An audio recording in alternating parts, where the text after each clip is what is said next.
Doctor Vargas, si quiere, iniciamos de una vez para ya posteriormente que se vayan incorporando los demás compañeros y le entren a las preguntas, ¿no? Así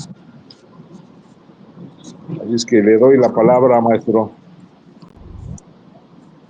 Doctor Vargas. Este Manuel Salazar también. Sí, Manuel ya se incorporó ahorita. Claro que sí, buenas noches, Paco. Doctor, adelante. Sí, ¿qué pasó?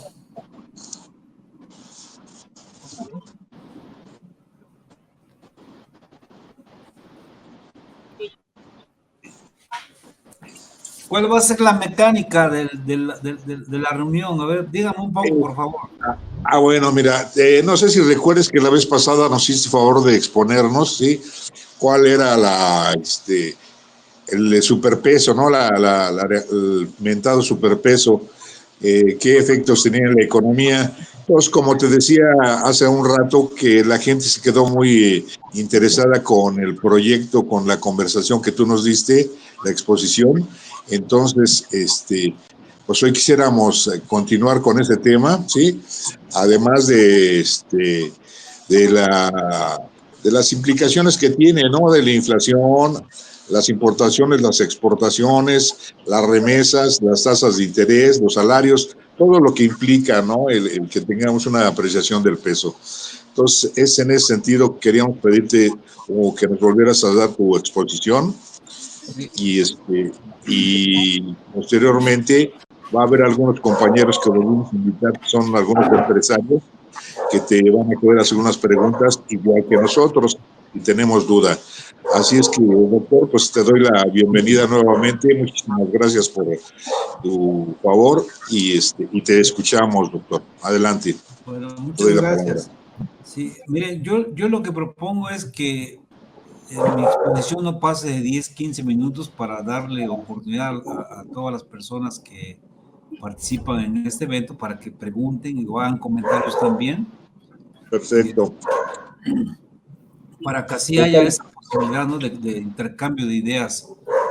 Miren, yo lo que quisiera es, digamos, avanzar un poco más sobre las cuestiones que planteé en la clase anterior o en la explicación anterior que di, en el sentido de que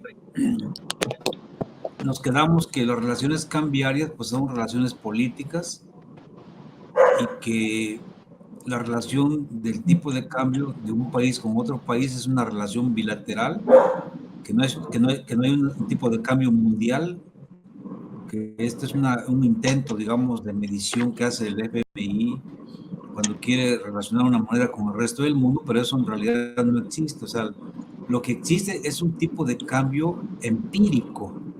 O sea, fíjense el concepto que estoy usando, o sea, es un tipo de cambio empírico, quiere decir que es el tipo de cambio que el mercado da, dependiendo de las circunstancias de la economía, y si es un tipo de cambio fijo es porque el Estado lo fija, o sea, lo establece como cuando operó Bretton Woods, pero a partir de 1973, concretamente, ya los tipos de cambio no son fijos, todos los tipos de cambio hoy día son flotantes, quiere decir que el mercado los fija. Por lo tanto, ahora ya no podemos hablar de devaluación, sino que lo que se habla técnicamente es de apreciación del tipo de cambio o depreciación del tipo de cambio.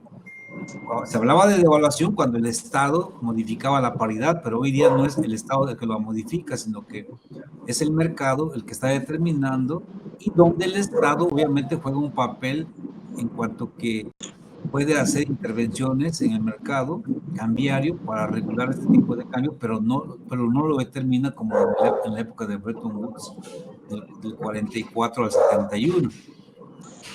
Entonces, lo que existe es un tipo de cambio, repito, empírico, o sea, lo que el mercado da.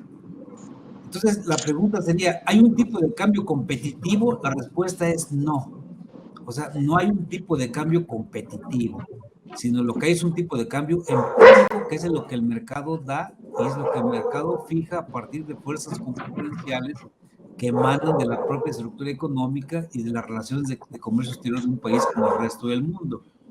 Entonces, el tipo de cambio competitivo es una idea neoliberal de querer ajustar todo a la competitividad, de querer medir todo a la competitividad, pero el mercado se encarga de fijarlo y en ese sentido lo que hay es un tipo de cambio empírico, o sea, lo que el mercado nos muestra y se ven las pizarras de las casas de cambio, eso es lo que existe, pero eso puede ser un tipo de cambio que no necesariamente está al gusto de los importadores y de los exportadores, sino que es un tipo de cambio que está determinado por fuerzas concurrenciales que emanan de la estructura económica y de la relación de un país con el resto del mundo por factores que tienen que ver, como dije, con el dinamismo de la economía, el tamaño de la economía, las tasas de interés también, la política monetaria, la inflación, etcétera. Pero eso es lo que el mercado fija. Esa es la primera cuestión que quiero precisar. La segunda cuestión que quiero precisar es que cuando el tipo de cambio está sobrevaluado, como es el caso actual, ¿sí? O sea, estamos hablando de un tipo de cambio que los analistas calculan que aproximadamente hay una sobrevaluación cambiaria de entre el 11 y el 15% con respecto al dólar. ¿Qué quiere decir esto? Que nuestra moneda tiene un poder de compra externo superior al que le corresponde. Pero esta superioridad está determinada por factores coyunturales y por lo tanto es un tipo de cambio, vamos a decir así, artificial, que no está determinado por la productividad ni por la competitividad de México frente a Estados Unidos o al resto del mundo, sino que está determinado por factores coyunturales, como ya vimos, que tiene que ver con la gran entrada de capital extranjero, con el elevamiento de las tasas de interés y con la fortaleza con la que México está digamos, saliendo de este año, de esta coyuntura internacional que se pensaba que íbamos a caer en una crisis. Es, digamos, una desaceleración todavía, es lo que se observa hoy día, una desaceleración, un estancamiento, pero todavía no podemos hablar de una crisis. Eso podrá, posiblemente hacia finales de año o principios de año, del próximo año, podremos ya hablar claramente si esto se concreta en una crisis o no. Pero por el momento, lo que estamos viendo es de que hay una apreciación del tipo de cambio que está arrojando una sobrevaluación cambiaria, que quiere decir que el peso tiene un poder de compra externo superior al que le debiera de corresponder. ¿Sí? Y esto, como dije, por mecanismos que tienen que ver con la coyuntura que estamos viviendo, no por mecanismos de productividad o de fortaleza económica en el fondo. La otra cuestión que quiero señalar es que cuando existe esto, o sea, cuando hay una sobrevaluación cambiaria, lo que hacen los señores que tienen, digamos, la posibilidad de traer dólares, en este caso los exportadores de bienes y servicios, lo que hacen es abrir una cuenta en bancos extranjeros para depositar allí lo que les pagan por sus exportaciones. Fíjense lo que estoy diciendo. O sea, los señores del dinero, cuando hay una sobrevaluación cambiaria, no traen su dinero a nuestro país. ¿Por qué razón? Porque si yo, por ejemplo, traigo $1, me van a dar 15 pesos. En cambio, si el tipo de cambio está en 21 pesos, entonces yo traigo $1, me dan 21 dólares. Entonces quiere decir que cuando esta apreciación cambiaria se da en una situación como esta, para el exportador, o sea, para el que trae los dólares, no le conviene porque le dan menos pesos por $1. Entonces lo que hace es que él abre una cuenta en un banco, en el Wells Fargo o en cualquier otro banco norteamericano, para depositar allí lo que le pagan por sus exportaciones y solamente mete la cantidad de dólares que realmente necesita para hacerle frente a sus obligaciones con el extranjero. Y por eso es que México es un país que tiene una gran cantidad de dinero como depósito en banco, que se calcula que puede hasta alcanzar los 150,000 millones de dólares. Pero esos 150,000 millones de dólares, repito, es porque gran parte de ese dinero es por las exportaciones que se hacen y no se trae el dinero aquí para evitar abaratar justamente el intercambio de dólares por pesos. en la situación en la que estamos ahorita. Entonces, es la forma que se defiende. O sea, hace depósitos. Ahora bien, ¿qué problema le provoca al Estado mexicano que entre muchos dólares? Esa también es una cosa muy importante. Creo que hay un problema ahí de voz. No sé si alguien tiene su micrófono encendido o qué está pasando. O sea, hay un eco que se repite para que ustedes lo entiendan. A ver, por favor apaguen sus micrófonos, son tan amables, señores. Adelante, José. Sí, entonces yo comentaba que para el Estado mexicano, el hecho de que lleguen muchos dólares a nuestro país también tiene sus bemoles, ¿sí? Porque por cada dólar que llega, sí se escucha, ¿verdad? Sí, muy bien, muy bien. Sí, muy bien. Por cada dólar que llega, el Estado tiene que emitir lo equivalente al tipo de cambio establecido en el momento en que entra ese dinero. Supongamos que en este momento entra un dólar, el Estado tendría que emitir simultáneamente 15 pesos por cada dólar que entra. Entonces, eso quiere decir que lo que está haciendo es emitir dinero. O sea, dando dinero a la economía a cambio de los dólares. Los dólares lo que hace es que los guarda. El Banco de México los guarda, pero al mismo tiempo el Banco de México no se entiende nada. Hay una distorsión ahí muy fuerte. A ver, Lalo, ahí. Ahí se oye mejor. A ver, Pepe, habla, por favor. Sí, ya se escucha mejor. No, pero el sonido se repite el eco. Se me hace que es el tuyo, Paco. No, bueno, me apago mi micrófono, pero no tengo. A ver, adelante. Sí, entonces yo comentaba que por cada dólar que llega, el Banco de México emite 15 pesos con base en la paridad, supongamos, de este momento. Eso quiere decir que el dólar lo guarda, pero al mismo tiempo se va a la economía 15 pesos. Entonces, por cada dólar hay que emitir 15 pesos cada vez que llega un dólar. Entonces, eso le acarrea al Estado un gran problema administrar esas reservas, o sea, el dinero que llega. Entonces, lo que hace el Estado simultáneamente es emitir deuda. Es decir, que la gente compre, digamos, papeles para que el Estado reciba el dinero y a la vez lo quema o lo guarda, pero no queda en la economía, porque eso sería un problema en un contexto en que no hay un aumento en la productividad del trabajo para que la entrada, mejor dicho, para que la emisión de cada dólar que se hace por la cantidad de pesos no digamos, desequilibre los precios de los bienes y servicios que se venden en el mercado interno. Entonces, para el Estado, administrar una gran cantidad de dólares, repito, tiene sus bemoles, porque tiene que emitir dinero y al mismo tiempo tiene que retirarlo emitiendo deuda. O sea, te doy papeles a cambio de que me des el dinero que yo te di. Entonces, de esa manera es como equilibra la cantidad de dinero en circulación para que esto no se vuelva un problema para la inflación. Pero al mismo tiempo, cuando el Estado recibe una gran cantidad de dólares, ¿sí? O sea, el Estado lo que hace es de que tiene que administrar esos recursos a través del Banco Central. Y el Banco Central lo que hace es que deposita esas reservas en los bancos europeos o en los bancos norteamericanos, dependiendo de las relaciones políticas que tienen, ¿sí? Deposita ese dinero a 24 horas, le llaman dinero caliente, hot money. O sea, deposita ese dinero,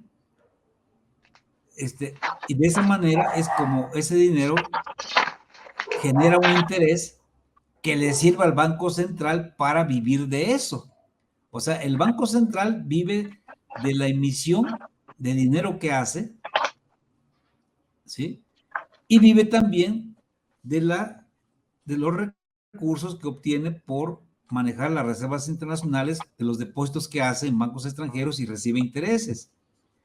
Y también por, digamos, subastar la deuda del gobierno a nivel del mercado interior, o sea, en la bolsa de valores. Por subastar deuda también recibe recursos el Estado cuando logra colocar esa deuda a un precio mucho más bajo que el que desearían, digamos, los compradores de papeles. Entonces, cada vez que el Banco Central emite dinero, lo que hace es recibir una cantidad por esa emisión.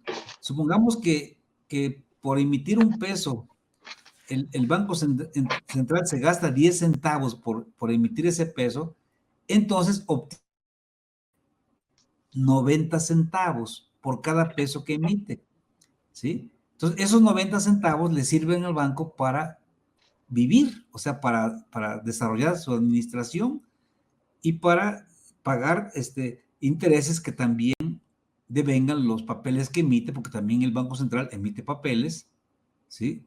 Digamos, bonos por parte del Banco Central, y eso hay que pagar intereses. Entonces, cada vez que emite dinero, recibe ingresos, y con esos ingresos vive, y con esos ingresos también paga los intereses que acumula por emitir dinero y retirarlo de la circulación, porque son papeles que emite el banco a cambio de retirar dinero de la circulación.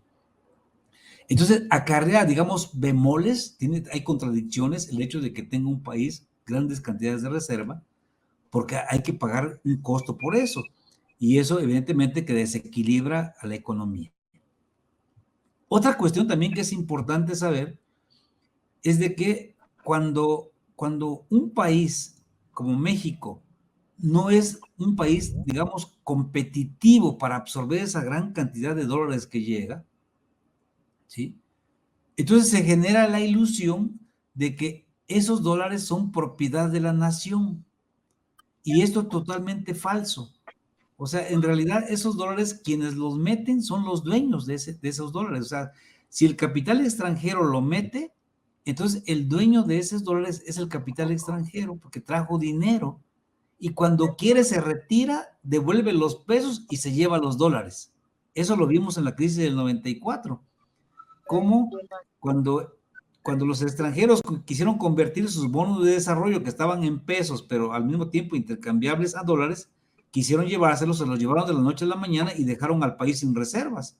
Bueno, si se diera una situación como esa, en este momento, de que hubiera incertidumbre en la economía interior y que los extranjeros que tienen dinero en las casas de bolsa a través de comprar CETES, etcétera, tuvieran que llevarse el dinero, simplemente lo que harían es ir al banco privado, decir, aquí están los pesos que ustedes me vendieron por invertir con los CETES, ahora quiero mis dólares y me los llevo. Y eso implica reducir las reservas internacionales. Entonces, las reservas internacionales en realidad no son propiedad de la nación, en realidad son propiedad de los capitales que traen ese dinero al país.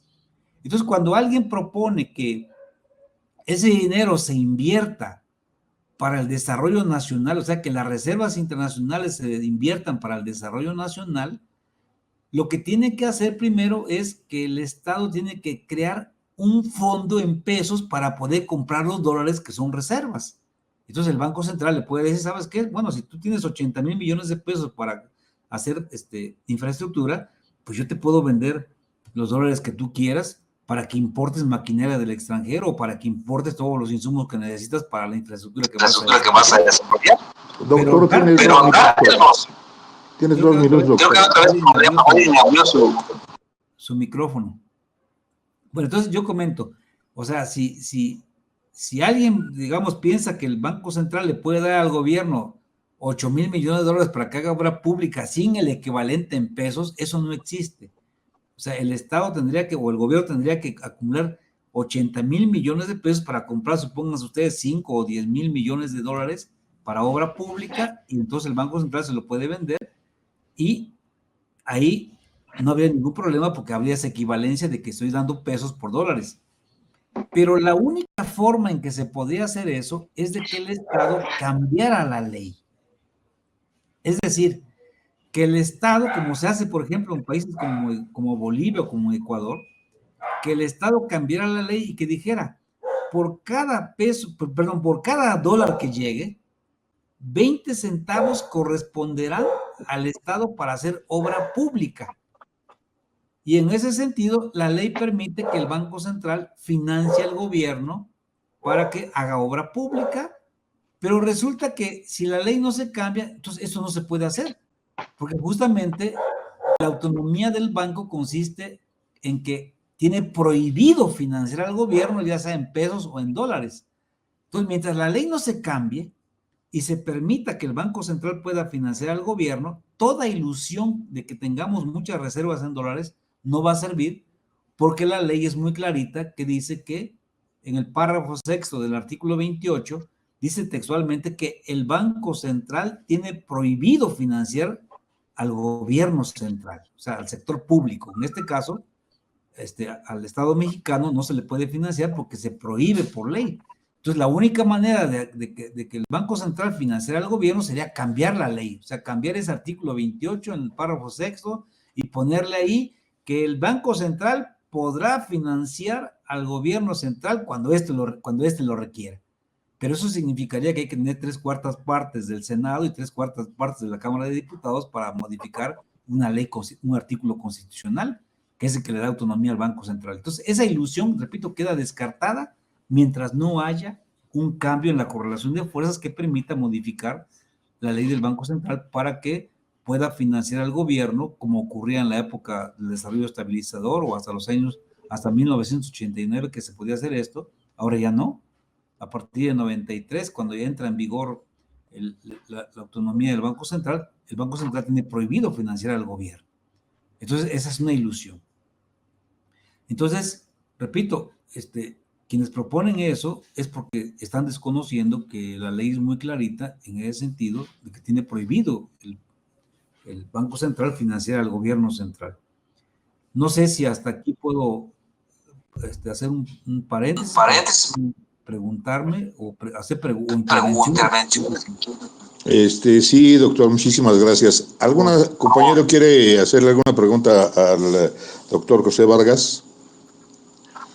Martín. Estoy analizando. El tema de la apreciación entre comillas del peso, yo siento más bien que ha sido un tema de devaluación del dólar, porque las circunstancias que han derivado en esa pérdida de valor del dólar ante muchas monedas ha sido porque la pandemia obligó a Estados Unidos a emitir mucho billete, que incluso financió a personas físicas y morales, que bueno, no fue financiamiento, fue un regalo, un apoyo a cada ciudadano de Estados Unidos y a cada empresa. Y por otra parte, el tema de que el petróleo dejó de comerciarse en algunos países en dólares, ha sumido al dólar, ha permitido que el dólar pierda valor. Ese es un comentario básicamente que quería hacer. Gracias, licenciado. ¿Algún otro comentario? Eduardo Torres, Gerardo González.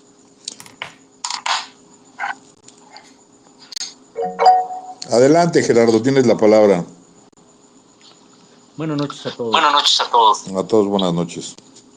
Primero escucha un poco, tenga micrófono abierto.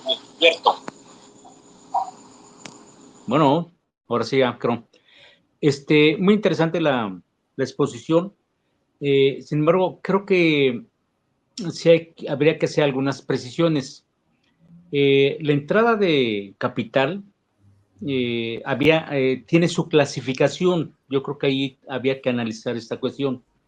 Cierto que cuando entran recursos hay que emitir bonos, ¿sí? Pero eso corresponde al capital especulativo, ¿sí? O sea, los grandes inversores bien atractivo la tasa que está pagando el gobierno mexicano, ¿verdad? Invierten en capital especulativo. Tan pronto como no les convenga, ¿verdad? O que haya riesgo, que observen que hay riesgo en el político, económico en la nación, pues retiran su capital, ¿verdad? Es lo que se conoce como capital golondrino, ¿verdad? Y ese es el capital especulativo. Pero hay otro capital que no es especulativo, que son las remesas, ¿sí? Entonces, las remesas no cumplen no necesariamente tienen que emitir un bono cuando entran las remesas, ¿no?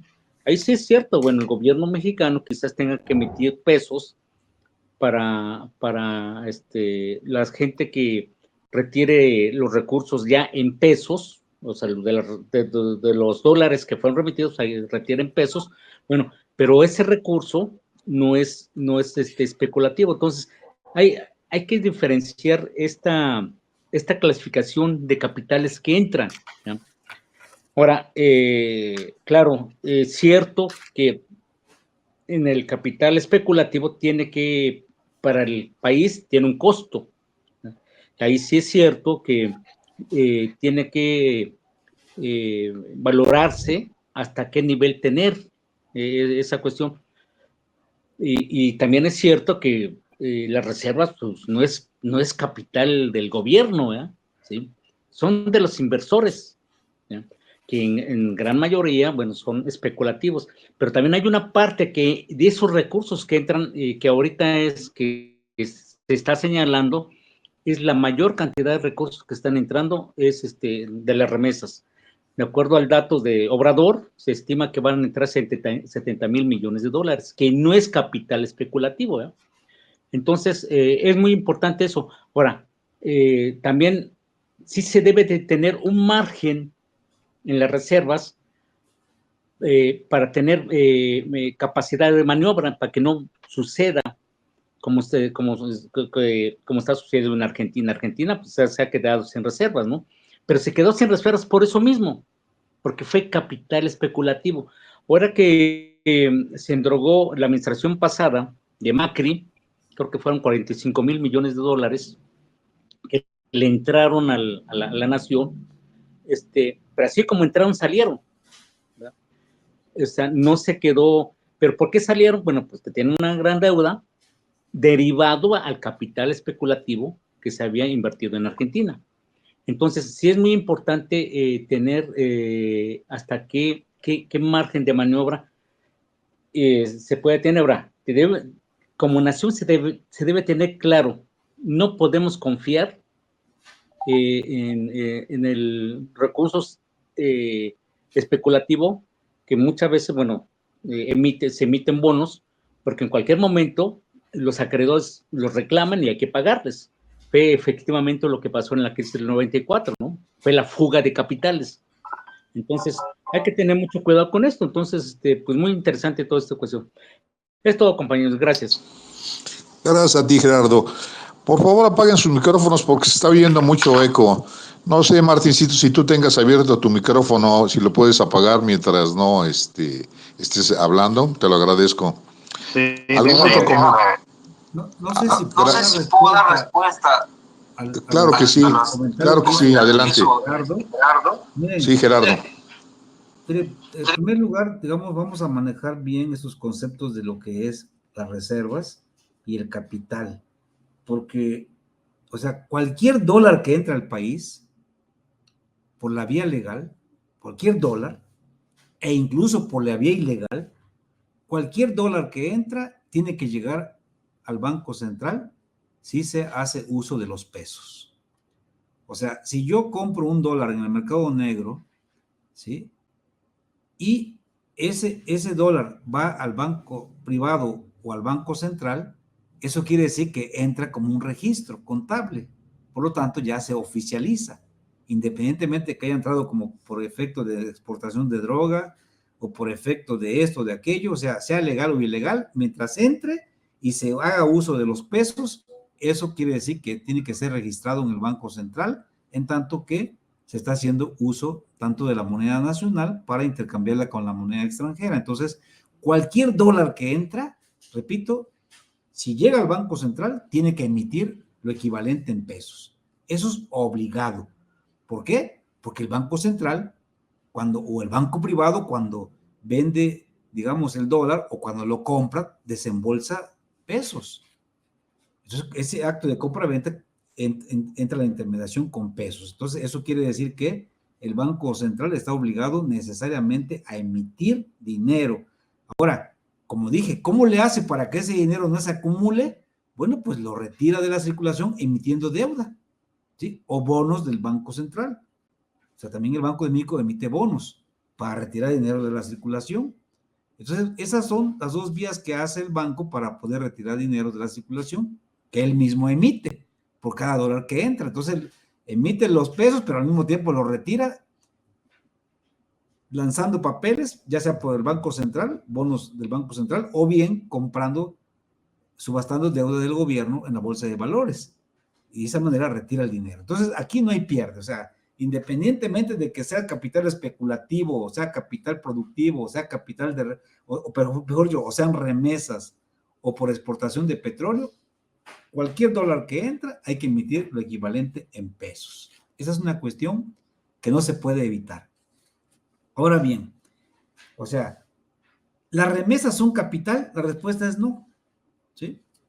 No son capital por la sencilla razón de que ese dinero que viene del extranjero por la contribución que hace la fuerza de trabajo mexicana allá. Es una riqueza que se genera allá, pero que se viene hacia acá y aquí se puede usar productivamente, eso es cierto. Hay gente que se dedica a comprar cemento, varilla para hacer sus casas en los pueblos o en las orillas de las ciudades o comprar un departamento, etcétera. Entonces, esa remesa sí se puede volver capital si se usa productivamente.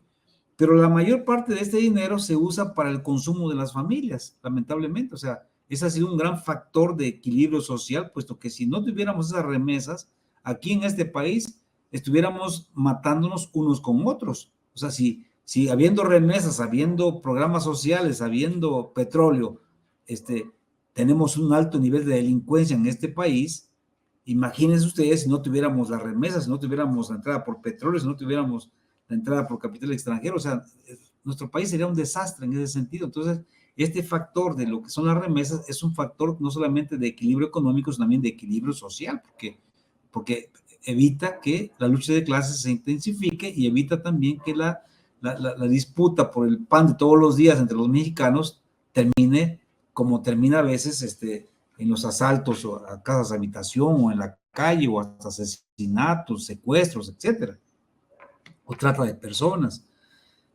Bueno, entonces creo que es importante dejar esto claro. O sea, ¿a qué se llama capital especulativo? Pues ya lo dijeron, o sea, el capital que viene simplemente a beneficiarse de los diferenciales en tasas de interés que hay entre México y Estados Unidos o entre México y otro país.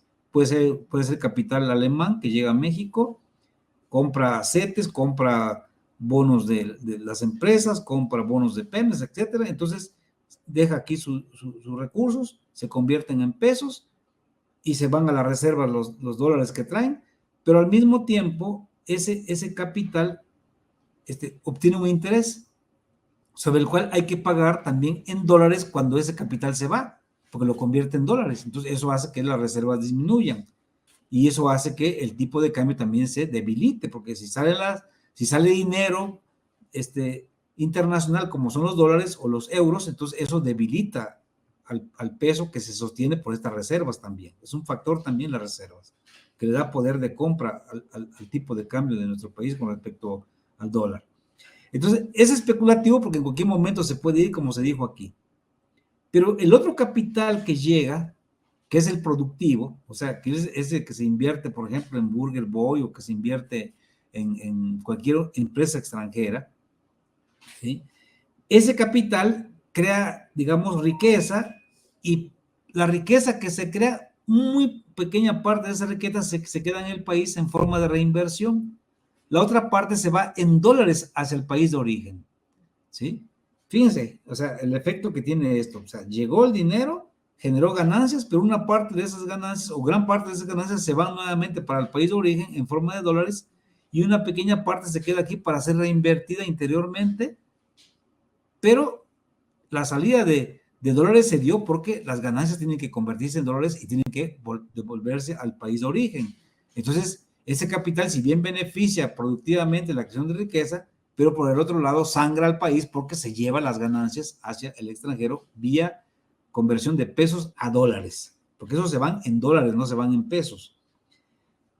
Entonces, desde cualquier ángulo que lo podamos ver, si hablamos de los dólares, cada vez que entran dólares, el Estado tiene que emitir pesos necesariamente, no puede dejar de hacerlo, porque si lo dejara de hacer, eso tendría un desequilibrio en términos de lo que sería el poder de compra del peso frente al dólar y de la moneda nacional en relación a los precios internos de los bienes y servicios. Y por otra parte, ¿por qué se dejó, digamos, de usar el dólar en países como Rusia?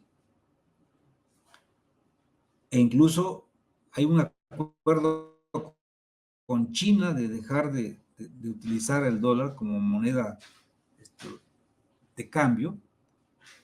Bueno, porque lo que se ha visto es que a nivel internacional, cada vez que Estados Unidos emite dólares, lo que está haciendo es emitir un poder de compra artificial que no está respaldado necesariamente por su economía. ¿Sí? Fíjense, cada vez que emite Estados Unidos un dólar, no necesariamente significa que esté respaldado por su economía. Y la ventaja que tiene Estados Unidos como líder monetario es que ese dólar puede venir a México y llevarse bienes y servicios sin tener ningún respaldo productivo por haberse emitido. Entonces, si se emiten miles de millones de dólares, entonces pueden venir a México y se llevan miles de millones de valores de mercancías y servicios sin que necesariamente tengan un respaldo productivo en la economía norteamericana. Y así lo pueden hacer con China, con Inglaterra, con cualquier país o con Francia. El país que le peleó a Estados Unidos este hecho desde los años 60 fue Francia. Y la última vez que le peleó a Estados Unidos este hecho fue cuando Levi Strauss-Kahn fue el director gerente del Fondo Monetario Internacional, que es un señor francés, que se atrevió a repetir la petición de Charles de Gaulle de los años 60 de decirle a Estados Unidos, ¿sabes qué? Tú estás esquilmando al mundo porque cada vez que emites dinero, ese dinero que tú emites no necesariamente tiene respaldo productivo de tu economía, sino que lo respalda el Estado norteamericano, lo respalda la máquina que lo fabrica, se lo das a al gobierno o se lo das a los ciudadanos, van y compran mercancías de otros países sin que tengan un respaldo productivo internamente. Entonces, o sea, el mundo te está financiando, le dicen a Estados Unidos. O sea, el resto del mundo te está financiando. Te está dando crédito sin que tú pagues ningún interés. Entonces se atrevió a decir esto nuevamente Levi Strauss-Kahn, y que ¿saben qué pasó? Que cuando él se hospedó en un hotel ahí en Nueva York, le pusieron a una señora de color, creo que del Congo, y ella se quejó de que la había tratado de violar, ¿sí? Entonces, con ese hecho, lo que hicieron fue cortarle la cabeza del FMI a Levi Strauss-Kahn por haberse atrevido a decirle a Norteamérica que está esquilmando al resto del mundo, emitiendo dólares que no tienen un respaldo productivo, y a través de una negociación tuvo que pagar su mujer, porque era el dinero, $2 millones para que esta señora le retirara la demanda por intento de violación. Inclusive esta señora hará un par de años, o menos de un año, que presentó un libro en Italia, donde ella dijo así: yo me divorcié de Levi Strauss-Kahn no porque sea un mal hombre, no porque sea un violador, porque no lo es, sino porque yo me volví feminista y me convencí de que ya no necesito a ningún hombre para vivir con él. Y este es mi testimonio en este libro que estoy escribiendo, de que él, no me divorcié por él porque se haya acostado con una negrita o porque sea un violador, no, porque él es un hombre que puede ser un ser humano muy malo en otras cosas, pero no de lo que lo acusó Estados Unidos. Entonces, esa pelea es lo que Rusia, China y los países que son aliados de Rusia y de China incluido en el caso de Venezuela, ¿sí? O el caso de Bolivia o de Ecuador, están diciendo a los Estados Unidos, no queremos más que tú te estés financiando de nuestra economía, que nosotros te estamos dando financiamiento por el liderazgo que tienes de emitir el dinero internacional. Entonces, esto basta. No te vamos a regalar ya nuestro petróleo, no te vamos a regalar nuestros bienes. Entonces, lo que hacen es crear, ¿sí?, un acuerdo monetario en que ahora entre ellos se intercambian en yuanes y en rublos, o bien en rupias o en cualquier otra moneda que entra a este acuerdo para yo no utilizar al dólar. Y entonces lo que se hace es de que no se puede dejar de tener al dólar como referencia, porque entonces ¿cómo sé cuánto vale mi dinero internacionalmente? Entonces el yuan tiene que tener una equivalencia en dólares, el rublo tiene que tener una equivalencia en dólares, el peso argentino tiene que tener una equivalencia, etcétera, para poder intercambiar entre ellos.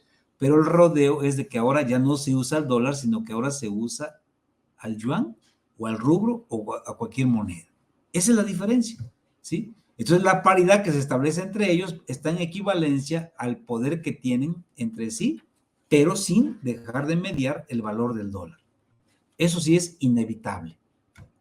No sé si hay algún comentario o preguntas que quieran formular respecto a esto. Compañeros, adelante si tienen alguna pregunta, alguna duda sobre lo que está exponiendo el doctor. Adelante, Gerardo, nuevamente tienes la palabra. Sí, Gerardo, te escuchamos.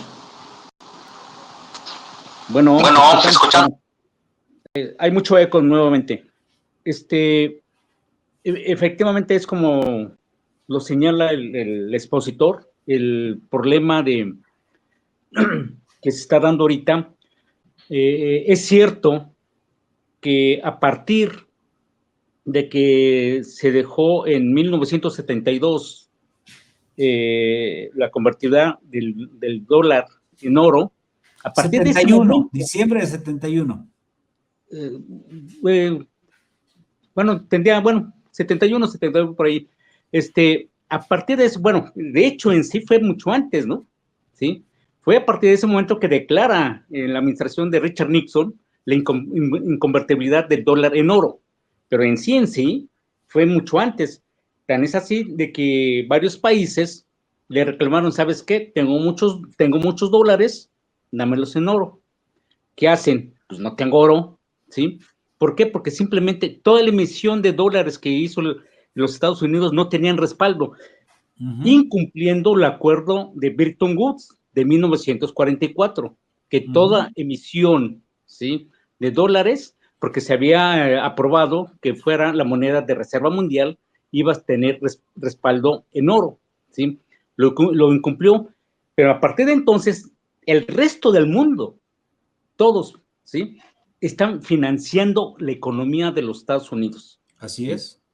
Lo están financiando, y por eso es que los Estados Unidos es una gran potencia, no por su nivel de producción, de productividad, simplemente porque el resto del mundo lo está financiando. Ahora, ha habido varios países, entre esos Arabia Saudita, que dijo, ¿sabes qué? Yo ya no te recibo dólares. Fue la crisis del petróleo cuando fue el embargo, ¿sí? Y sin embargo, pues Estados Unidos hizo uso de su herramienta bélica, que siempre lo ha hecho, ¿verdad? ¿Sí? Entonces, de ahí el interés de ahorita de algunas naciones, tanto que son potencias como no potencias, como ya lo señaló el doctor, Rusia, China, la India también anda por ahí, ¿sí? Irán. Están tratando de librarse, ¿sí?, del yugo del dólar. ¿Por qué? Porque finalmente todos esos dólares que están circulando en el mundo no tienen respaldo, ¿sí? Son como los billetes que cuando nosotros éramos pequeños jugábamos a los panchodólares, no tienen ningún respaldo, ¿sí? Así son panchodólares, no tienen ni siquiera la economía, se puede decir que la economía de los Estados Unidos lo respalda, porque no tiene ese nivel de producción los Estados Unidos. Entonces, por eso los esfuerzos de estos países de tratar de librarse del dólar, pero más que nada porque los Estados Unidos lo ha usado como una herramienta política. Ya lo señaló el doctor, lo hizo en el caso de Venezuela, lo hizo el caso de Rusia, ahorita que tiene la guerra con Ucrania, ¿sí? Entonces, políticamente está usando el dólar. Por eso, de ahí la importancia de librarse del dólar. Y de ahí está surgiendo los acuerdos de los BRICS, ¿sí? Que inicialmente son 5 países, que es Rusia, China, Sudáfrica, Brasil y por ahí me falta uno. Entonces, pero ya se están queriendo anexar 20 países más. Entonces, pero ellos sí están valorando de que la emisión de esa moneda de los BRICS tengan un respaldo real, que pudiera ser el oro, la plata o algo, pero que sí tuviera un respaldo. Entonces, yo creo que hacia eso nosotros tenemos también ir encaminando, librarnos del dólar, ¿sí? Porque en la medida que nosotros estemos intercambiando, ¿sí? Comercio, ¿sí? Todas las transacciones en términos de dólares, está implícito el subsidio de la economía mexicana hacia la economía de los Estados Unidos. Y eso pasa con todos los países. Gracias, compañeros. Es todo. Gracias. ¿Te contestas, doctor, o le damos la palabra a otro compañero que quisiera participar? Yo creo que otro compañero quiere participar, como escuchamos también. Ah, ok. ¿Alguien que quiera hacer algo su exposición? Adelante, Eduardo, tienes la palabra. Sí. A ver, apagaremos por ahí los micrófonos. Ahora sí. Compañero, muy buenas tardes, compañeros. Noches a todos ustedes. A ver, aquí va, no es tanto una pregunta, sino más que nada es una reflexión, porque me perdí un tanto de lo que hemos visto. A ver, viene la pandemia a nivel mundial y los países, cada país empieza a afrontar los retos económicos de la pandemia a como sus posibilidades les da, económicas y sus criterios y todo. Y en Estados Unidos empieza el gobierno federal a aventar cheques a todo mundo y empieza a sacar mucho dinero. Entonces aquí la primera reflexión dije, bueno, pues, ¿y dónde está todo ese dinero? O sea, ¿en qué parte la tenían guardado ese dinero? O sea, físicamente no existe ese dinero y ahora ya existe porque te llegaba un cheque a la casa, primero de $600, luego de $1,200 y fueron distintas remesas, unos eran por persona, luego otros eran por familia, luego otros eran por familia porque tenían hijos menores, luego otros eran por micronegocios. O sea, era una gran gama de formas de regalar dinero a la población durante el primer año de la pandemia. Pero a su vez, como la gente no salía de sus casas, pues no demandaba muchos bienes y servicios, no iba a las discotecas, no iba a los bares, no salía de vacaciones. Entonces, por un lado la gente tenía dinero que te estaba llegando vía gubernamental y por el otro lado no gastabas. Entonces empieza a producir ahorro. En muchas familias empieza a producir ahorro. Empezamos a salir de la pandemia y tú veías, o sea, poco a poco, ahora se empieza a salir de la pandemia, se empiezan a levantar ciertas restricciones y veías como muchos productos, bienes o servicios, ¡pum!, se van para arriba los precios. Pero no se van para arriba los precios por la demanda de los productos, porque todavía no había mucha demanda de los productos, sino que, por ejemplo, querías un vehículo, ibas a la agencia de carros y nunca uno había visto que las agencias de carros tenían 1, 2 o 3 carros. Estaban vacías las agencias de carros de artículos que vender. No tenían artículos que vender. Querías empezar a construir tu casa y la madera, en Estados Unidos, ¿verdad? Y la madera se había duplicado el precio. Pero se había duplicado el precio porque no había madera en los anaqueles que vender. O sea, no se había duplicado porque hubiese mucho dinero, sino que se había duplicado porque no existía el producto, el bien o el servicio que la gente que tenía ya dinero quería adquirir. Entonces se empezó a dar una inflación, pero por escasez de productos, no por exceso de dinero. Pero después empieza a haber productos, la raza trae dinero y empieza a gastar y y como que ahora empezó a ver el problema de que ahora sí está la gente consumiendo y seguían los problemas del abasto, porque se acuerdan que estaban rotos muchos canales de suministros de cómo se llama, de producción y de productos, y luego que la guerra de los chips y que, o sea, y que los cuellos de botella porque no había contenedores, y fue un problemón tremendo. Y en muchos países empiezan crisis económicas, empiezan los problemas. En mismo Estados Unidos, o sea, algo sucedió que socialmente empezaron problemas muy fuertes, porque luego ya la gente ya no quería trabajar, porque estaban recibiendo más dinero sin trabajar que trabajando. ¿A qué voy con todo esto?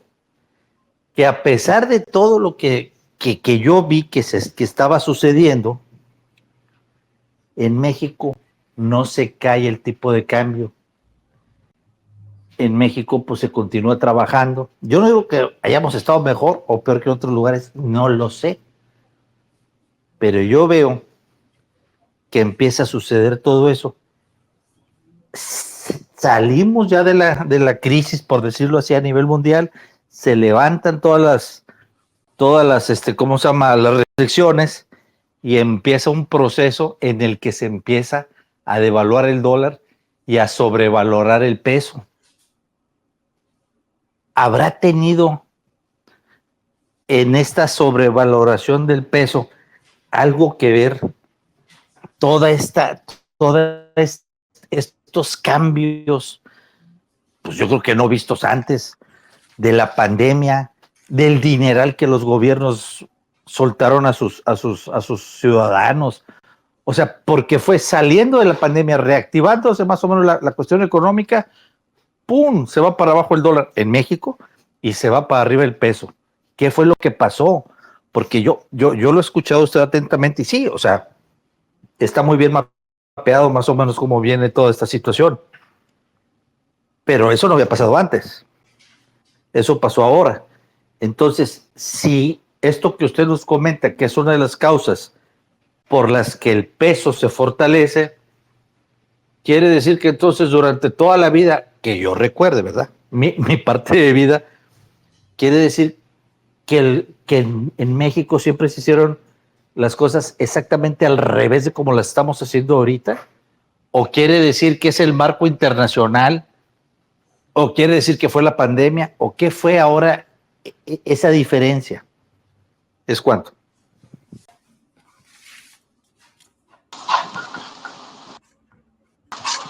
Gracias, Eduardo. Tengo a otra persona. Alejandro, adelante, tienes la palabra.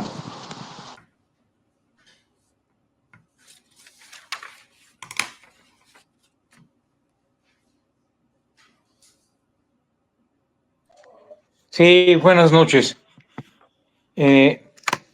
Me parece que es efectivamente un tema muy complejo que quizá desde mi punto de vista tendríamos que empezar a ver desde una manera diferente. Quiero referirme efectivamente a lo que han señalado. O sea, que Estados Unidos controla los mercados con el dólar y esto.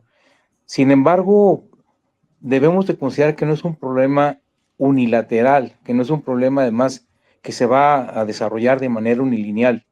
Lo que ocurrió con Estados Unidos es que a pesar de su gran poder, después de la Segunda Guerra Mundial y hasta 1971, como dijo el compañero, el doctor, pues pudo tener el control de las relaciones de intercambio. Sin embargo, los países que fueron resurgiendo fueron ganando el espacio al grado de que tuvo Estados Unidos que reconocer que no podía seguir el tipo de cambio dólar-oro. Y por consiguiente se dio una modificación en las relaciones monetarias entre los diferentes países. Ahora, esa relación desde mi punto de vista no va a ser muy difícil que se cambie, va a ser muy difícil que se cambie. Y la experiencia que se vivió entre 1970 y 1990, que fue una transición muy complicada en la que se impusieron a México una serie de reglas que finalmente tenemos que aprender a convivir con ellas y tratar de aprovecharlas. El Tratado de Libre Comercio, los acuerdos para quitar la deuda a finales de los 90, de los 80. Todo eso de alguna forma fueron condiciones que se impusieron al país y además, y más que eso, la desincorporación de empresas públicas y de pérdida del mercado por parte de las empresas mexicanas que se cedieron a partes del mercado de las empresas internacionales vía el intercambio comercial en el marco del Tratado de Libre Comercio y otras condiciones, ¿no? Es decir, nosotros quedamos en desventaja después de la crisis del 82, después de las múltiples ventas que hizo Salinas, Cedillo, etcétera, etcétera, Fox, a pesar de que hubo momentos en el que el país tuvo una gran potencia. ¿Qué ocurrió y cuál es el ejemplo que me interesa mucho señalar? Efectivamente, Estados Unidos impone sus condiciones a los demás países mientras puede. Y hay países que tienen la suficiente capacidad como para utilizar ese predominio estadounidense para beneficiarse a ellos. Es el caso de China. China del año 2000 al año 2015 más o menos fue una potencia exportadora que logró dominar las reglas del libre mercado, las reglas cambiarias y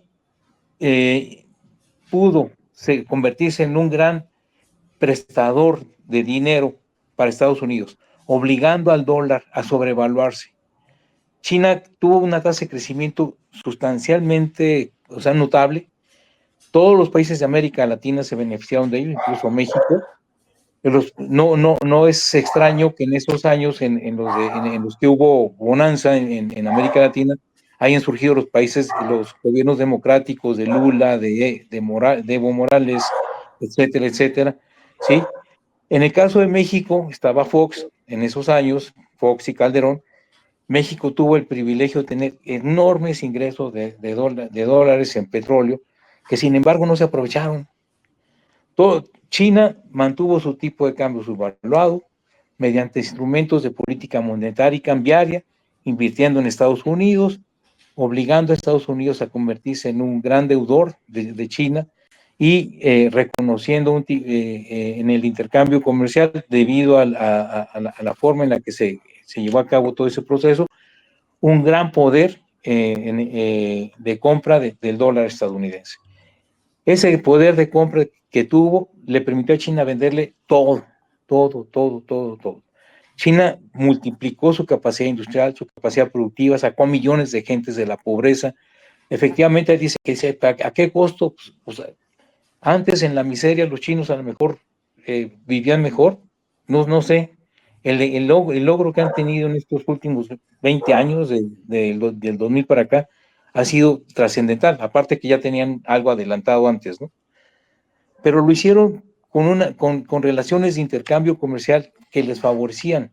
Ellos estaban subvaluados. Ellos, en teoría, de acuerdo con la teoría que manejamos, se dejaban explotar para tener remanentes que invertían en Estados Unidos, no subsidiaban, sino financiaban a Estados Unidos para que les compraran las mercancías, y esas mercancías chinas les permitían, ese intercambio China le permitía comprarle a América Latina, a los países africanos, a otros países asiáticos, sus materias primas y transformarlas en bienes industriales. Este proceso tendríamos que estudiarlo, de veras, es bien importante estudiarlo.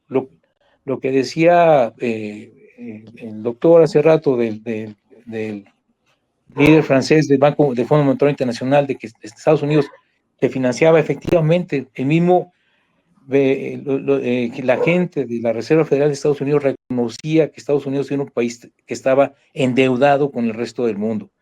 Y lo que ocurrió fue la crisis inmobiliaria. O sea, estaba tan endeudado que obligó a los propios ciudadanos consumían sobre deuda, compraban en exceso, tenían deudas enormes y llegó la crisis de 2008, que todos la conocemos, fue la crisis inmobiliaria muy grande. No obstante, China siguió creciendo, y China, aparte nada más de un ajuste ahí, sí, se mantuvo en el mercado y se mantuvo con desarrollo. Son cosas que tenemos que aprender a manejar y administrar.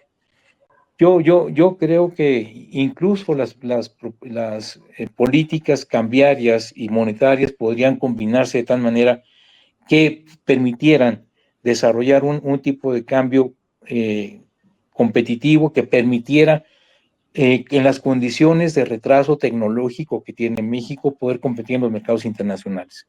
Que esto le permitiera a México tener posibilidades de recuperar recursos para invertir en desarrollo tecnológico e ir ganando competitividad productiva. El problema de la competitividad no es un problema neoliberal ni nada. El problema de la competitividad, lo señalé la vez pasada, tiene que ver con el tiempo socialmente necesario con el que se produce una mercancía. No es otra cosa. Si no lo producimos en las condiciones socialmente necesarias, nuestras mercancías no van a poder desarrollar su capacidad de transformarse en valor, ¿sí? Simplemente se van a perder. O sea, seguir haciendo carreteras con piedritas en Oaxaca para que se vean muy bonitas, pues a lo mejor se ven bonitas, pero nadie garantiza que sean útiles ni que se esté destinando a eso el tiempo que realmente debería destinarse de los trabajadores que estuvieron en eso. Podríamos tener mejores condiciones de desarrollo si utilizáramos nuestras capacidades de una manera diferente. Tiene razón el compañero que dice que cuando llegan los dólares se tienen que cambiar a pesos, sí. Y las remesas cuando llegan los beneficiarios las cambian a pesos, ¿sí? Y compran mercancías y todo. Sin embargo, esas mismas remesas a veces llegan al sistema financiero y no necesariamente regresan al Banco de México. Posiblemente antes de llegar al Banco de México, al tipo de cambio que tenemos, pueden ser aprovechadas por algún importador para pedirlas y adquirir mercancías en el exterior con esos dólares. Ni siquiera llegarían a las reservas del Banco de México. De hecho, no llegan. No estamos comprando dólares, ni estamos destinando dólares para aumentar la reserva.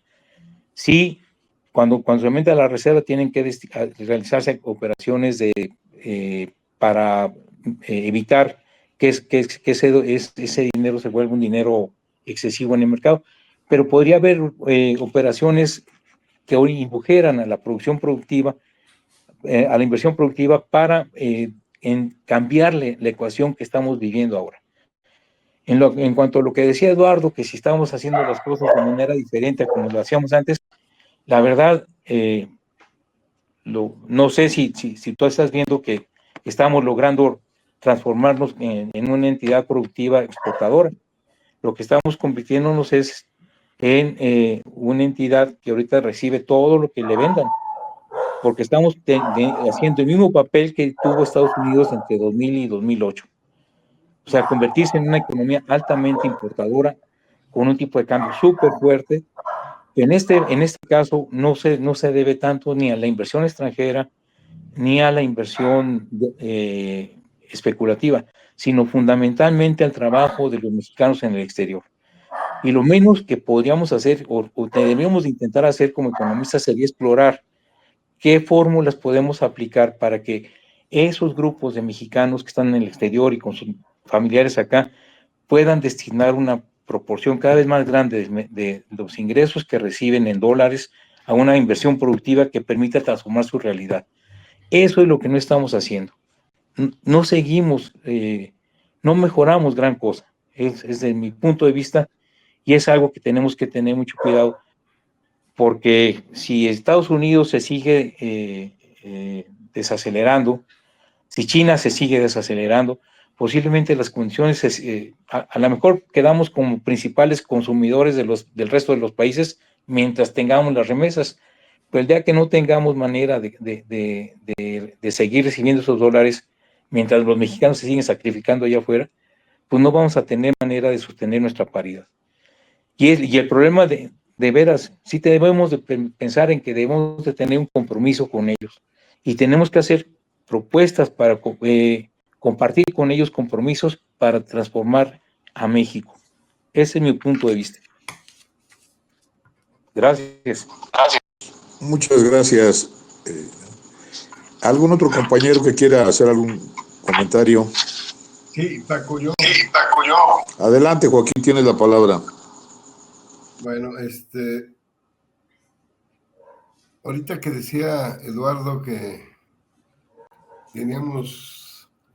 estábamos haciendo las cosas diferente al pasado, me recordé que efectivamente a finales de los sexenios de Echeverría, de López Portillo, prácticamente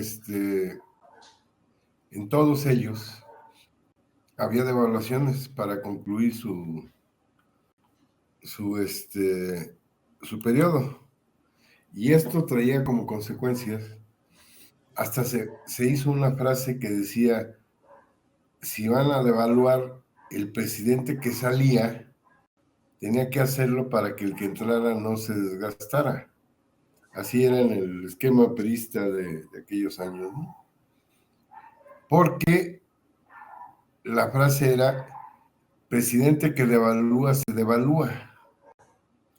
Y eso, pues a nadie le gustaba. Incluso en la crisis de 1994, en realidad Salinas debería de haber devaluado antes de irse, pero su soberbia se lo impidió.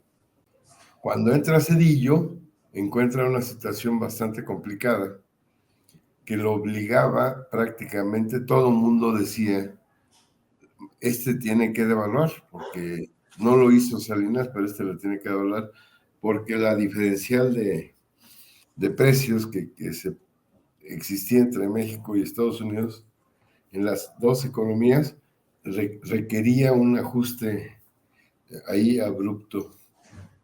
Y por eso decía Salinas que había sido un error, el llamado error de diciembre,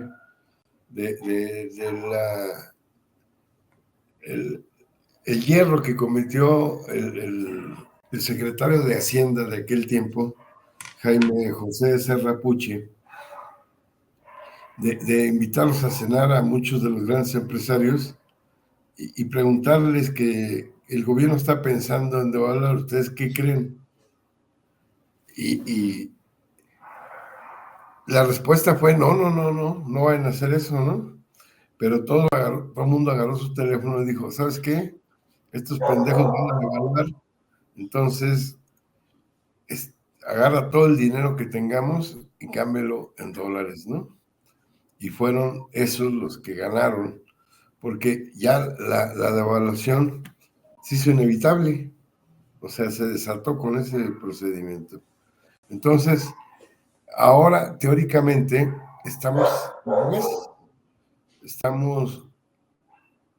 diríamos, este presidente, en lugar de no estar devaluando, no se está devaluando, él está revaluando con esto del famoso superpeso, que ya nos quedó claro la inestabilidad de pensar que eso se puede sostener mucho tiempo, ¿no?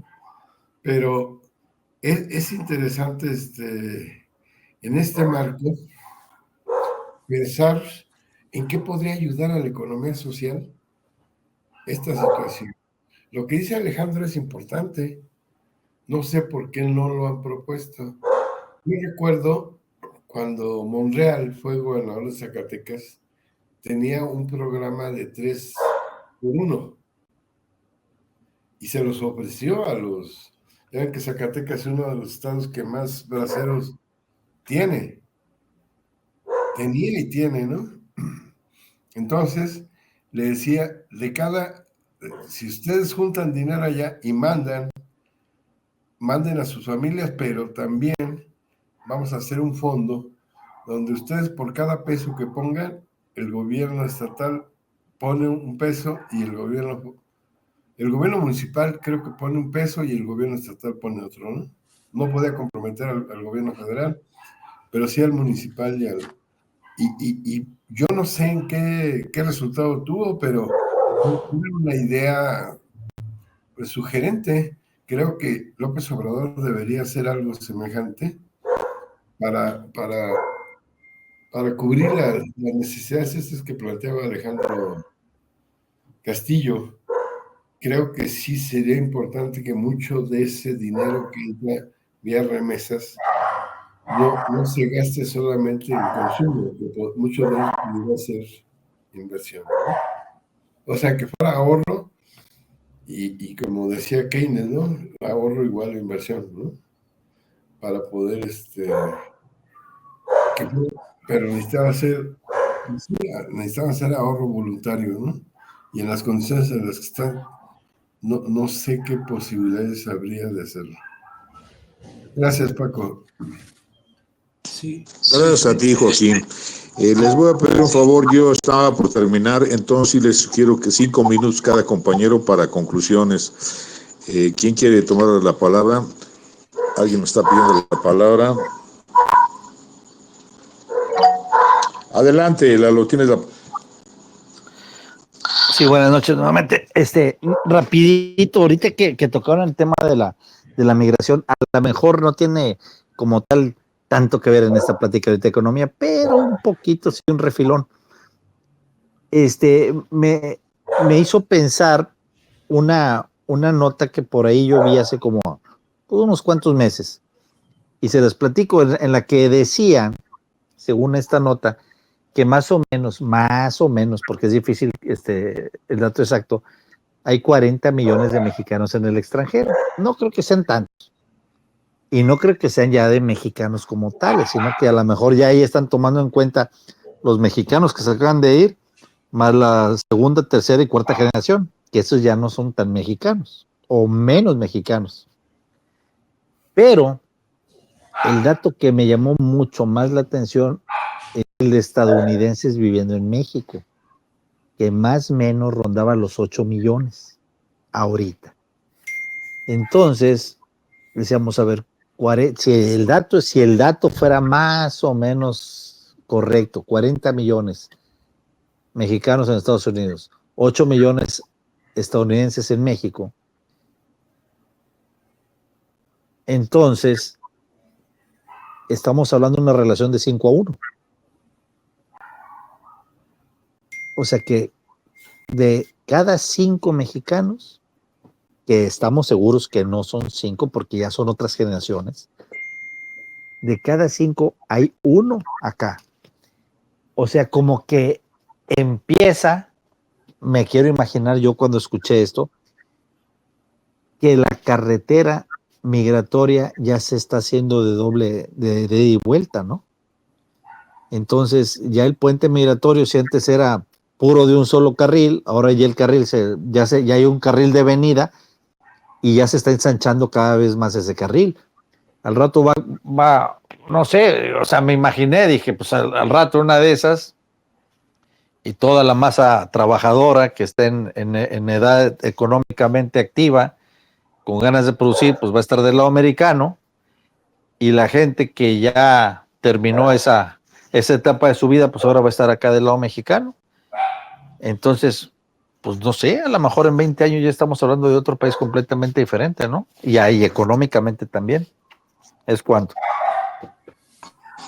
Sí, Gracias, Lalo. Sí, ¿quieres contestarle, José? Si puedes cerrar tu micrófono para cerrar mi participación. Sí, adelante. Lo que dijo Eduardo, respecto de si estamos haciendo las cosas ahora al revés de lo que hacíamos en los años 50, 60, 70, respecto al tipo de cambio. En realidad no estamos haciendo las cosas al revés, más bien estamos haciéndolas de acuerdo a las circunstancias, porque como yo les señalé, de que cuando el tipo de cambios lo fijaba el Estado, era un tipo de cambio político que obedecía a los beneficios que podía tener la gente que tenía el poder ya sea para industrializar al país o para comprar barato lo que traían del extranjero. Entonces, el tipo de cambio lo movía el Estado, o sea, el Estado era el que podía decir cuánto vale el dinero y cuándo lo modificaba, y se hablaba de devaluación. Pero después de que se rompe con Bretton Woods en diciembre de 71, a partir de 1973 se reconoce que el tipo de cambio ya está determinado por el mercado. Ahora ya no es el Estado el que lo fija, sino que son las fuerzas, digamos, económicas que se traducen en términos de lo que es el comercio en el mercado, lo que determina esta relación cambiaria. Por lo tanto, ya no se puede hablar de devaluación, sino que ahora, o sea, la gente que se dedica a este negocio habla de apreciación o depreciación. O sea, nadie puede decir que el gobierno de López Obrador modificó la paridad y la puso en 15 de 25 que estaba en la pandemia, la pasó a 15 ahora, y entonces hizo una devaluación de 10 pesos. O sea, eso no existe, porque lo que hizo el mercado fue jalarlo de 25 que estuvo en la pandemia ahora a 15. Entonces lo que estamos viendo es una apreciación del tipo de cambio. Ahora bien, entonces la pregunta que habría que formular es, ¿qué es lo que determina el valor del peso frente al dólar? Porque ese es el problema. O sea, cuando estaba, por ejemplo, el oro, la equivalencia que se establecía de $35 una onza de oro fino, que era lo que valía $1, estaba claro que que el oro era el referente para fijar el valor del dólar. Pero cuando ya no existe eso, entonces la pregunta es, entonces, ¿ahora qué es lo que determina el tipo de cambio? Y la respuesta es de que ahora el tipo de cambio está determinado por factores estructurales que tienen que ver con el desarrollo de la economía a largo plazo y por factores coyunturales. ¿Cuáles son esos factores estructurales? Bueno, el tamaño de nuestra economía. O sea, nosotros somos un país que está entre los 15 países más grandes en términos de Producto Interno Bruto del mundo. Estamos entre los 10 países que son exportadores en términos de tamaño de nuestro comercio exterior. O sea, exportamos más que Brasil, exportamos más que Argentina. A ese nivel llega México, ¿sí?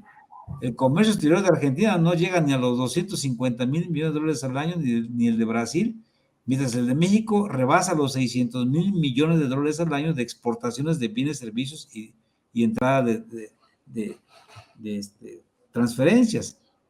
Ingresos por transferencia, rebasa los 600,000 millones de dólares cada año. Entonces, quiere decir que nuestro país tiene una estructura productiva y un comercio exterior que hace que nuestra moneda esté, digamos, en un margen de intercambio con Estados Unidos de cierta fortaleza.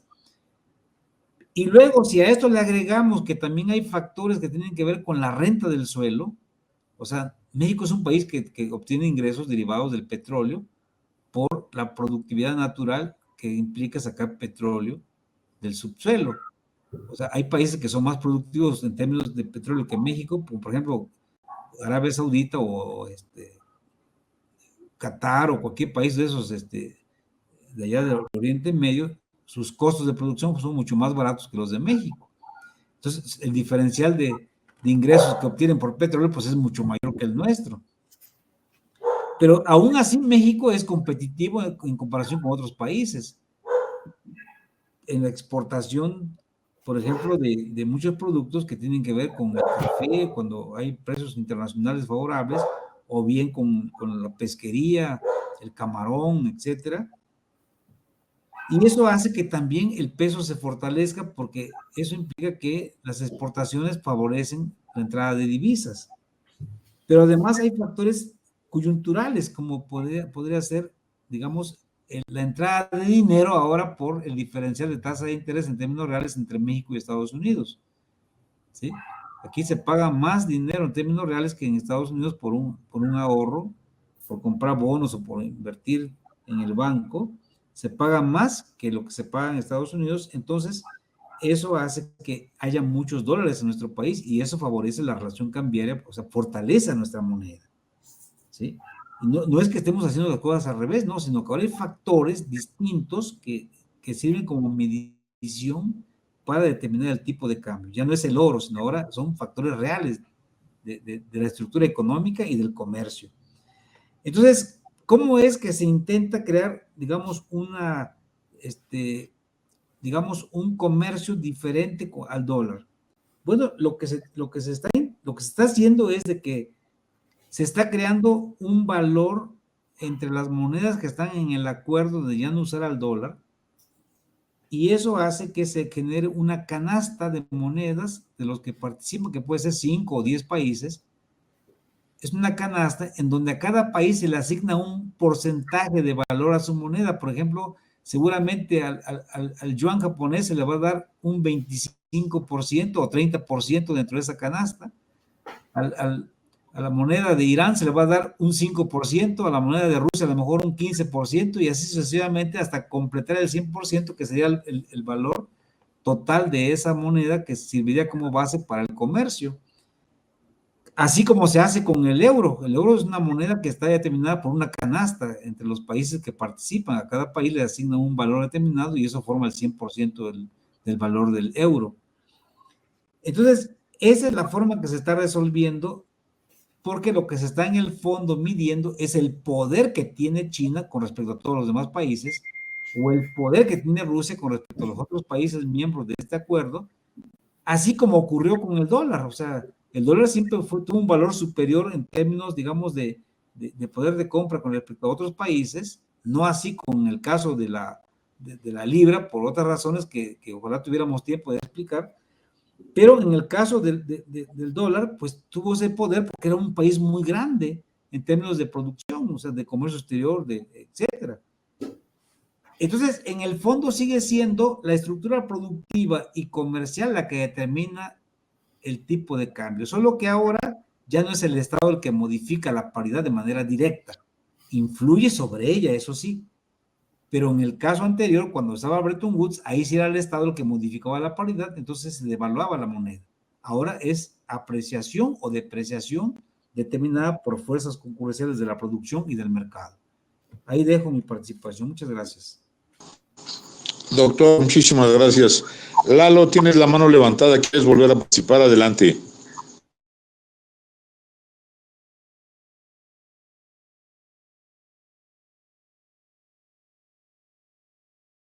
Adelante, ¿ya no quieres participar? ¿Algún otro compañero quiere hacer un comentario final? Tú, Martín, adelante. Adelante, Martín. Bueno, yo quisiera nada más hacer algunos comentarios respecto a lo dicho por uno de los participantes, no recuerdo quién, que hablaba de 8 millones de estadounidenses viviendo en México. No sé de dónde sacó ese dato, pero por supuesto que no creo que haya 8 millones de estadounidenses viviendo en México. Yo viví en Cabo, viví en Mazatlán, viví en Tijuana. En Cabo no hay más de 120,000 norteamericanos, en teoría viviendo entre comillas, porque 120. viven 6 meses y se regresan a Estados Unidos. A lo mejor en Mazatlán debe haber unos 20,000, porque no son tantos, son más canadienses. Sí, en Tijuana se está dando un fenómeno que es que en virtud de que Tijuana y San Diego, que son prácticamente una sola ciudad, la vida está tan cara en San Diego que muchos estadounidenses y mexicanos que vivían en San Diego se están regresando a Tijuana a vivir, lo cual está creando un efecto inflacionario terrible como no hay en otra parte de México, en donde una vivienda que anteriormente la podías rentar en 10, 15 mil pesos, ahorita está en 30, 35 mil pesos, bueno, está en dólares, pero a ese equivalente. Y sí, debe haber unos 250,000 habitantes gringos viviendo en Tijuana. 8 millones, bueno, no entiendo en dónde podrían estar, porque en los lugares que les digo que he vivido, no son esas cifras. No entiendo por qué dijo 8 millones, ni de dónde lo sacó. Ojalá y nos diga. E insisto, pues como nos dice el maestro, la medición del tipo de cambio, pues sí ha sido ya básicamente por nuestra estructura industrial, nuestro nivel de exportaciones contra importaciones, pero yo en este momento, sinceramente, veo difícil poderlo hacer un análisis tan fácil como podría sonar.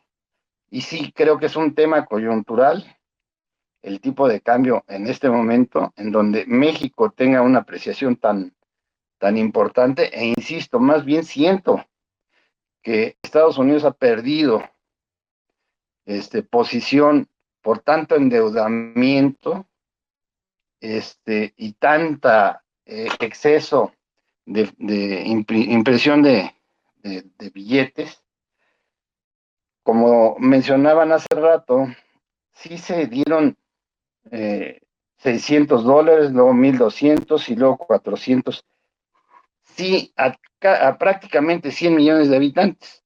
Pero si hacemos el análisis, no es tanto, y yo no creo, como decía otro de los participantes, que ese dinero se guardó. No es nada. Si estás hablando de $600 en un año, 1,200 en otro año y 400 en otro año, se perdieron trabajos, millones de trabajos en Estados Unidos, y realmente esos 600, 1,200 y 400 no te sirvieron más que para un mes. Entonces no entiendo esa idea de que todo ese dinero se guardó y luego se gastó. Sin mucha gente perdió su trabajo, no tenían dinero, no tenían dinero ni para comer. Y sí entiendo el fenómeno del incremento de remesas, porque la gente que vive en Estados Unidos, al ver que en México también se habían perdido trabajos en la pandemia, por supuesto que incrementaron su participación familiar en México, enviando más cantidades de dinero, porque la gente en México tampoco tenía trabajo. Entonces, respecto a la idea de que ojalá se generara ahorro e inversión con esas remesas, pues yo dudo mucho que la gente que recibe esas remesas le alcance para invertir. Simplemente son recursos que le sirven para el día a día, y en algunos casos, sí, obviamente para construir su casa, para que todos esos mexicanos que viven en el extranjero y trabajan como burros, algún día puedan regresar a vivir a su tierra. Dudo mucho que haya exceso de recursos que envían nuestros compatriotas a México, y que todos los presidentes presumen de que esos ingresos cada día son más y más y más, como si fuera una cosa que presumir, cuando todos esos trabajadores en Estados Unidos, si vieran las condiciones en las que trabajan, en las que viven, nos daría pena, de verdad, que sigan habiendo trabajadores allá y no trabajos aquí. De verdad es absurda y casi esclavizante la manera de trabajar en Estados Unidos. Yo que he vivido allá, lo he palpado. Gente que vive 10, 12 personas en un departamento para poder enviar su dinero a México. En fin, es todo. Gracias. Gracias a ti, Martín. Alejandro Castillo, ¿quieres hacer algún comentario final?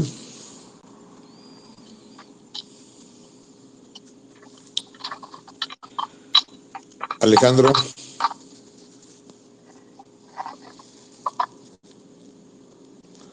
Joaquín, ¿algún comentario final?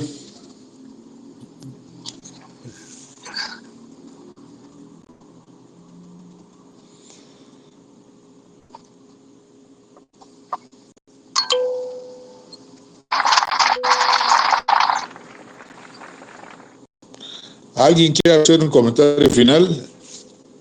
Alejandro. Sí. Adelante. ¿Sí me escuchan? Sí, muy bien y claro. Sí, bien y claro. Algo rápido.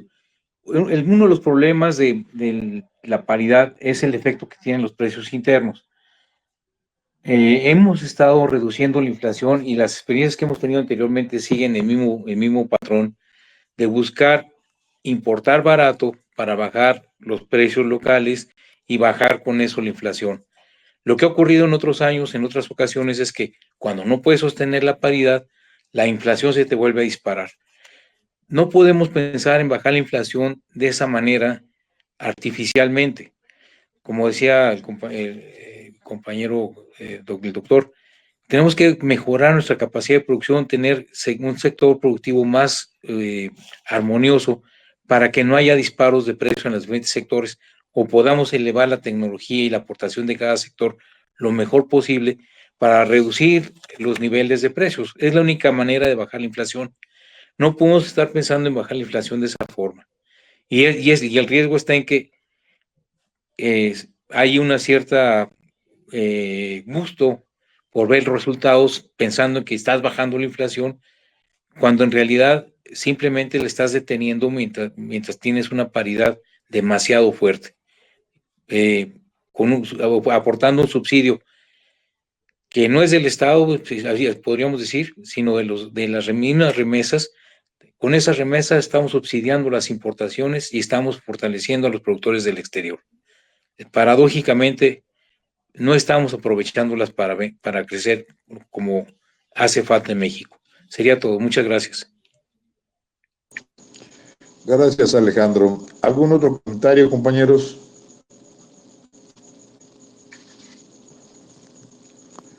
Yo quiero comentar. A ver. Mira, lo que dice Alejandro es importante. En realidad, hay una afirmación tajante que la única manera de bajar la inflación es elevando la productividad. La productividad, ¿no? Porque ese es el concepto real. Es la productividad social del trabajo, la que al producir mayor cantidad de bienes de uso pueden bajar los precios individuales. El neoliberalismo metió el concepto de competitividad. Eso de competitividad es más o menos, o intenta ser equivalente a productividad, pero es otro concepto, ¿no? Es decir, de cuánto, comparativamente, cuánto podrías verlo y compararlo. Pero también hay otros efectos que con este tipo de peso fuerte, por ejemplo, en Cozumel, donde ahora estoy viviendo con mi familia, es una población que vive del turismo. O sea, todo el mundo obtiene ingresos, los taxistas, los comerciantes, todo el mundo vive del turismo. Y ahora que está bajo el turismo, o sea que está el tipo de cambio muy, muy bajo, pues se resiente en las condiciones de vida de una población como Cozumel. Yo creo que eso debe pasar en otras también, pero aquí sí le afecta y la gente está pues sorprendida, ¿no? Dice, bueno, pues ¿cuándo va a pasar esto o qué? Porque como decían al principio, no es lo mismo recibir 21 pesos por $1 que recibir 16, ¿no? Entonces, y aparte, los bancos y las casas de cambio siempre les quitan más de lo que ellos, por la intermediación, de lo que ellos debieran tener, ¿no?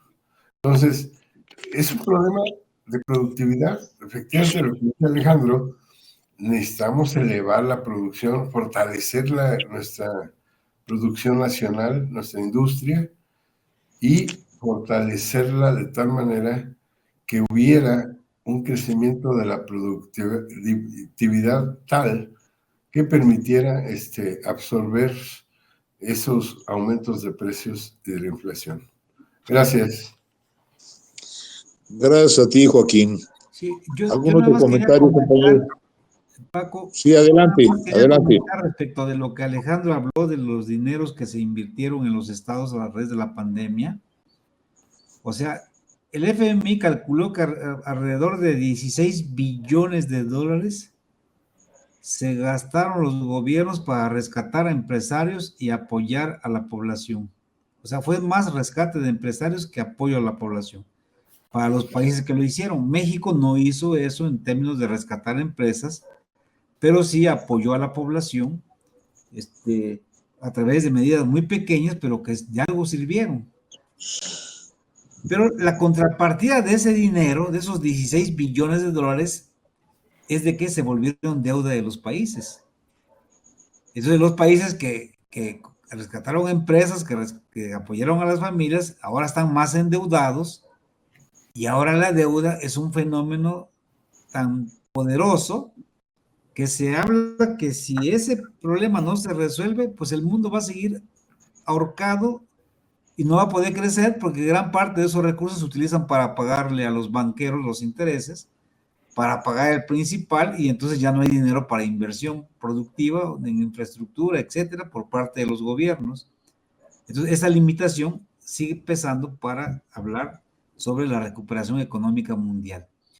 Y por otra parte, el interés que se muestra aquí de hablar de una propuesta sobre el desarrollo de la economía mexicana, me parece a mí que ese puede ser también un tema muy importante que habría que discutirlo, de cómo pensamos que puede México resolver sus problemas estructurales para pasar a una etapa de crecimiento, pero eso también implica hablar del problema del poder, o sea, no se puede hablar solamente de la intención económica, sino que también se tiene que hablar de la intención política, porque eso es fundamental, o sea, son dos herramientas que no están separadas, dos instrumentos que no están separados, y entonces habría que discutir a ese nivel una propuesta de cómo desarrollar México y cómo insertar a la economía social en ese proyecto.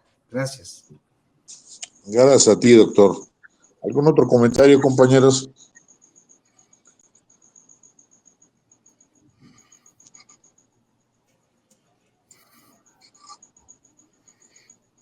Ya no hay ningún otro comentario. Parece que no, Paco. A ver, parece que Eduardo Torres quiere hablar nuevamente. Adelante, Lalo, tienes la palabra. Y sí, ese punto que ahorita acaba de comentar al último el doctor José, me parece sumamente interesante. O sea, a ver, ¿cómo nos imaginamos que el país salga adelante, verdad? Es que ese es el punto. ¿Y cómo nos imaginamos?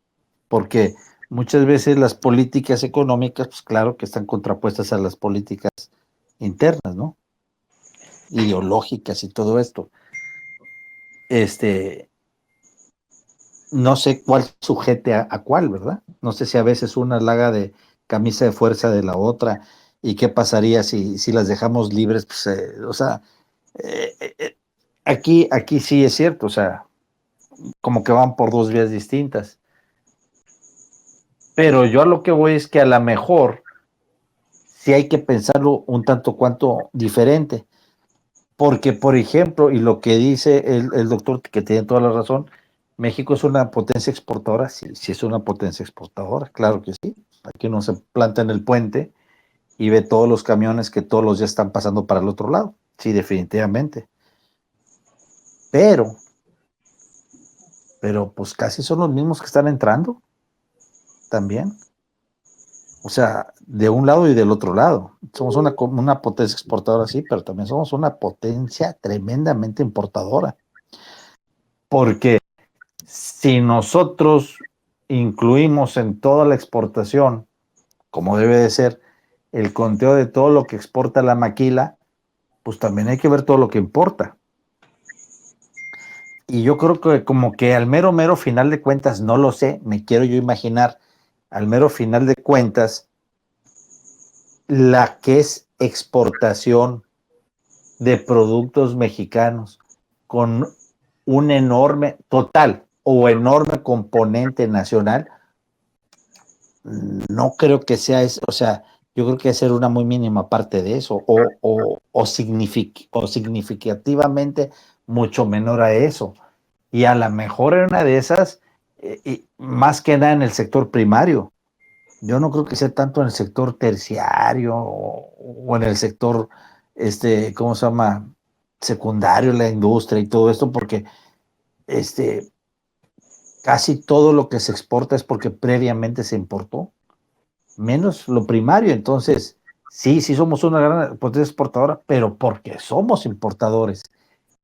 Ahora, eso es lo que le da viabilidad al país, a lo mejor como ustedes, y tienen toda la razón, a lo mejor la política en México, no sé, debería de privar o debería de privilegiar más a exportar lo netamente nacional, donde hay el mayor contenido nacional, pues sí, a lo mejor sí, pero nos caeríamos entonces como potencia exportadora. O sea, no lo sé, pero sí ese es un buen debate, el que usted acaba de comentar. Es cuanto. Gracias, Lalo. Y efectivamente yo creo que lo que está pasando es que el gobierno y el sector empresarial, la gran oligarquía, pues no ya ha llegado a un acuerdo, entonces, pues ahí está el problema, ¿no? Yo creo que más que nada es político, porque, como decía el maestro Vela, lo más importante aquí sería usar todos estos recursos que ahorita de una u otra forma favorecen a algún sector, dedicarlo, ¿sí?, prácticamente a lo que sería la producción, la productividad, para que cambiara este esquema de economía que hemos tenido pues ya por muchos años, ¿no?